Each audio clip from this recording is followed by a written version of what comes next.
como mencionaba efectivamente el profesor John Freddy, ¿ya? Lo que intentamos, o bueno, para volver otra vez como ponernos en contextos, es el hecho de poder, como Grupo de Investigación en Neurociencias de la Universidad de la Amazonía, es tratar de efectivamente avanzar no solamente en el conocimiento de la neurociencia, sino también ayudar, digamos, a hacer un puente en lo que es la investigación que hacemos como académicos, pero también, digamos, el producto de las mismas y con el único propósito de que, en ese caso, algunos de los trastornos que son mucho más prevalentes en los niños, pues que todos tengamos algún tipo de conocimiento de los mismos, ¿ya? Bien, entonces para eso yo aquí voy a, digamos, a dar una pequeña introducción. Es que si nos damos cuenta, durante la infancia, sabemos que frente, digamos, al componente genético, más el componente ambiental, se va generando efectivamente, digamos, un constructo de referencia a la salud mental o, digamos, todo el aprendizaje que viene, digamos, que se construye desde la infancia, pero que de alguna manera repercute efectivamente en la adolescencia y en la adultez. Bien, el hecho de no tratarlas o el hecho de no, digamos, poderlas diagnosticar, pues sabemos que los individuos que de alguna manera presentan un componente genético y bueno, o muchas veces no se solamente componente genético, sino lo ambiental, si no es tratado a tiempo, de alguna otra manera, digamos, va a tener complicaciones en la vida adulta. Hay que tener en cuenta que el TDAH, como por ejemplo algunas otras enfermedades, o incluso, digamos, tocando un poquito de enfermedades que son multifactoriales, como es el caso del Alzheimer o el Parkinson, quiere decir que no solamente es el componente genético, sino que también es el hecho de tener en cuenta otros factores que vienen, digamos, que vienen empaquetados en lo que es el ambiente. Entonces, digamos, calidad de vida, el trabajo, digamos, las relaciones sociales, etc. En ese caso, como lo que queremos es caracterizar el conocimiento en los docentes, ¿sí? Por eso decidimos utilizar una prueba muy sencilla, que es la prueba de la CATS, en la cual se establecen unos criterios en la que se puede determinar, digamos, en pocas, bueno, digamos, mediante una serie de preguntas, se puede determinar en qué tipo o en qué, digamos, etapas se está fallando de referencia, digamos, a la detección del TDAH. Es decir, hay unos componentes que son completamente generales de la enfermedad, hay otros componentes que son con referente al tratamiento, ¿cierto? Y otros que hacen referencia, por ejemplo, digamos, a las consecuencias del TDAH. Nosotros no estamos intentando que los docentes sean unos expertos en el TDAH, pero sí por lo menos, digamos, dar unas pequeñas pautas para que, digamos, el docente pueda tener, digamos, unas ciertas herramientas y pueda, digamos, generar de alguna otra forma, digamos, como que un direccionamiento hacia que estos niños sean atendidos por profesionales, digámoslo así como ese punto. Bien, ahora, ¿por qué? Porque efectivamente nosotros, digamos, nos tomamos esa tarea de hacerlo a nivel del departamento. Sabemos que, primero que todo, digamos, el TDAH, si no se caracteriza, si no se puede diagnosticar a tiempo, pues va a tener complicaciones, digamos, en la vida social del individuo. Estamos hablando de, digamos, de la capacidad que tenga de establecerse en el trabajo, poder mantener, digamos, relaciones sociales, pareja, bueno, etcétera. Pero entonces, ¿por qué tomar los docentes? Porque sabemos que, digamos, en los colegios públicos o colegios privados, sea como sea, digamos, los estudiantes pueden permanecer entre 5, 6, 7, incluso hasta 8 horas, si son jornadas completamente únicas o bueno. Pero de todos modos, la interacción que hay entre el docente y el estudiante es muy amplia, ¿ya? Digamos, teniendo como ese punto, nosotros lo que queremos es que, digamos, mediante el diagnóstico, obtener unos resultados y efectivamente, digamos, ampliar o capacitar a los docentes en los que probablemente, digamos, con referente al puntaje estuvo más bajo, ¿sí? Entonces, digamos que es como digamos, como nuestro objetivo, perdón, nuestra meta a cumplir en el departamento de Caquetá. Ahora, muy bien. Cuando hablamos efectivamente de enfermedades que son, digamos, de mayor prevalencia, no solamente, bueno, de enfermedades mentales con mayor prevalencia, nosotros tenemos diagnosticado, bueno, perdón, se tiene establecido a nivel mundial que el Alzheimer, digamos que está en el top o es la primera enfermedad neurodegenerativa.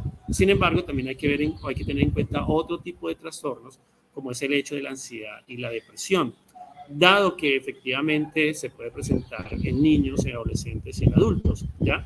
Entonces, de esa manera, tenemos que tener en cuenta digamos, como la pericia de que como sociedad estemos completamente, digamos, como inmersos probablemente en establecer, obtener conocimiento de las principales trastornos o deficiencias que se pueden presentar en los niños. Muy bien. Bien, entonces, en este caso, nuestro punto es el TDAH. Como lo decía el profesor, digamos, en la presentación para llevar la presentación de este trabajo de investigación, el trastorno de déficit de atención y hiperactividad, digamos que es el mayor, o es el que más se presenta en infantes.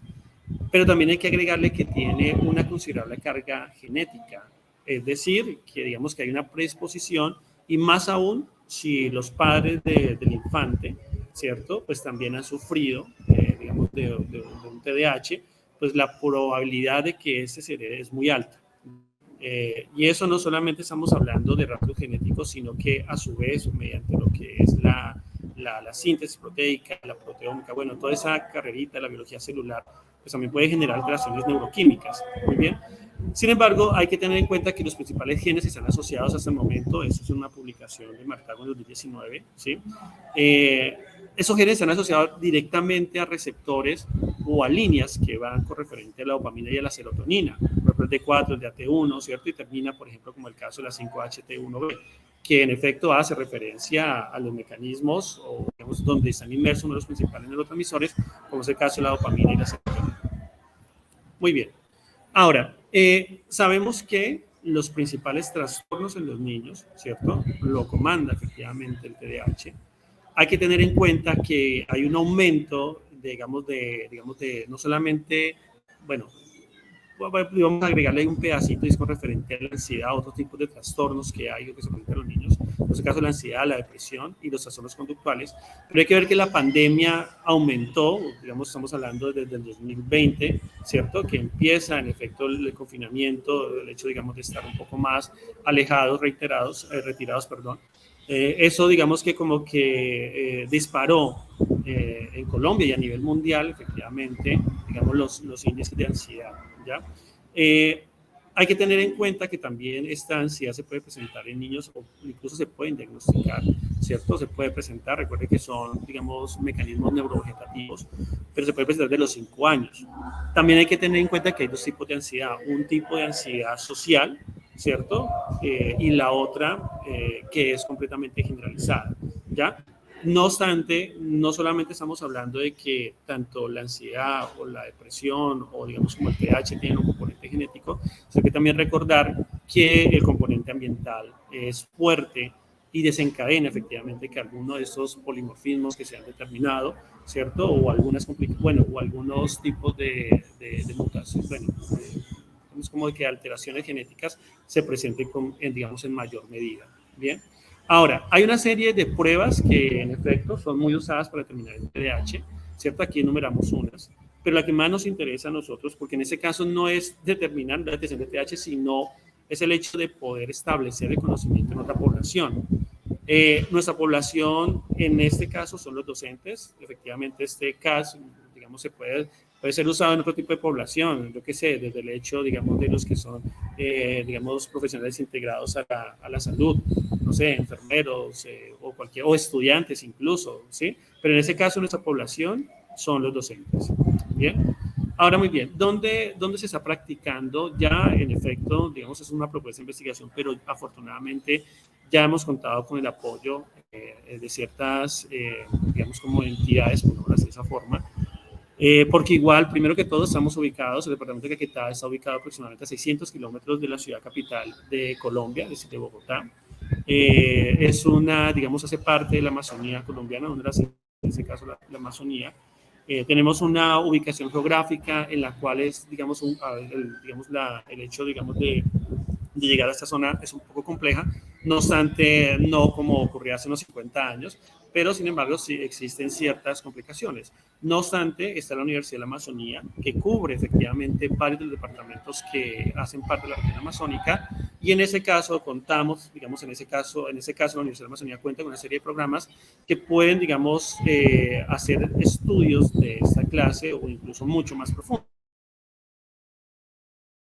este caso, digamos que es una prueba piloto, ¿ya? Entonces, en ese orden contamos con efectivamente, dentro de las ciencias básicas, contamos con biología, y dentro de las ciencias sociales, digamos, contamos con el programa de psicología, y efectivamente otra serie de posgrados que van de la maestría, doctorados, etcétera. Pero, sin embargo, en el campo de la neurociencia, pues estamos haciendo, digamos, un estudio un estudio piloto, y por esa sencilla razón, digamos, tratamos de establecer, digamos, digamos, de una manera un poco generalizada, pongámoslo así de esa forma, ese estudio, pero con el único propósito de capacitar. Entonces, dentro de esas áreas que tenemos, digamos, para poder hacer el estudio con los docentes, tenemos lo que es el municipio de Florencia, la ciudad capital de Caquetá.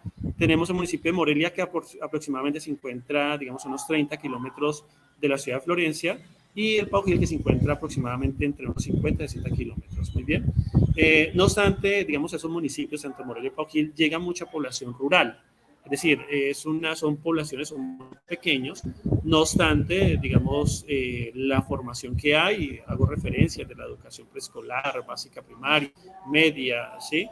Básica secundaria, media, digamos que reúne una serie de conjuntos de población que de alguna otra manera tiene algunas cualidades, como es el hecho de que es rural, hay población desplazada, población marginal, bueno, en fin, digamos que es una población muy heterogénea. Bien, entonces aquí simplemente estamos presentando algunos puntos en donde, bueno, los puntos geográficos donde haríamos efectivamente el estudio, ¿ya? Y digamos que cómo llevamos a cabo, cómo lo hemos realizado. Vuelvo y reitero, ya afortunadamente tenemos, digamos, algunos datos se están analizando en el grupo de neurociencia. Ya se están efectivamente analizando los primeros datos que obtuvimos en la ciudad de Morelia, en el municipio de Morelia, pero ¿cuál es el punto? En efecto, lograr establecer un número de docentes en los cuales se va a practicar el test del CAT por encima de 50, es lo que intentamos hacer, ¿sí? Pero además de eso, también es el hecho de poner en contexto en qué consiste este trabajo de investigación a los docentes. Digamos, el hecho de que digamos que nuestro propósito realmente es generar herramientas de conocimiento, pero para eso tenemos que hacer una evaluación, ¿ya? Y efectivamente en ese punto, ¿qué es lo que vamos a intentar cuando tengamos los datos? ¿Qué es lo que vamos a hacer? Por supuesto, analizar los resultados. Recordemos que ese CAT tiene unas variables que son tanto cualitativas como cuantitativas. Vamos a analizar.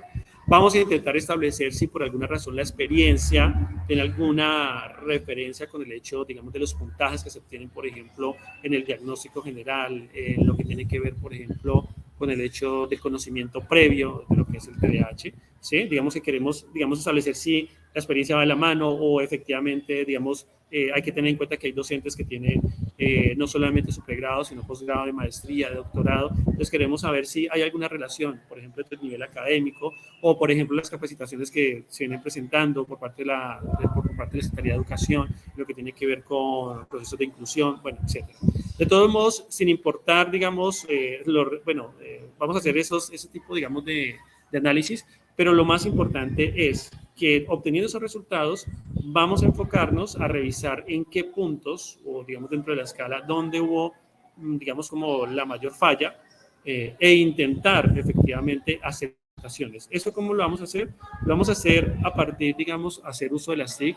En ese caso, lo que vamos a hacer es una divulgación completamente por internet, hacer los usos divulgativos que van desde la radio, por ejemplo, la Universidad de la Amazonía cuenta con una frecuencia, con una emisora radial. Vamos a intentar, digamos, que esto sean, digamos, que se genere un mayor impacto. En algún momento pensábamos hacerlo, digamos, a partir de cartillas, pero considero que hoy en día, con la apuesta que hay en internet, incluso en ese momento estoy transmitiendo desde el municipio de Morelia, ¿sí? Nos damos cuenta que se pudo llevar a cabo esa transmisión a partir, digamos, de una conexión a internet, ¿sí? Es decir, que ese punto nos obliga a que nuestros mecanismos de capacitación o videos pues se hagan haciendo uso de las TIC, ¿ya? Bueno, nuestro punto más importante, ¿qué es lo que queremos realmente? Es decir, que haya una apropiación del tema de lo que es el TDAH en los docentes de Florencia, Pau Gil y Morelia, ¿cierto? Que haya que sea muy accesible la información, que sea corta, concreta, pero que realmente, digamos, genere un impacto, ¿ya? Y, por supuesto, que nuestros estudiantes, tanto de biología como de psicología, pues muestren un mayor interés, bueno, no ellos muestran el interés, perdón, sino como digamos que este mecanismo de divulgación nos permita establecer que efectivamente los problemas de trastornos o cualquier tipo de, digamos, de deficiencia, bueno, en fin, que se pueden observar en ciudades como, o estudios que se han hecho en la ciudad de Bogotá o en las principales de Colombia, ¿cierto? También, digamos, tengan un impacto o que en efecto ese tipo de, digamos, de enfermedades también pueden estar afectando a nuestra población estudiantil, en ese caso a nuestros niños. Muy bien, entonces les agradezco muchísimo este espacio y bueno, creo yo que hasta aquí es nuestra presentación.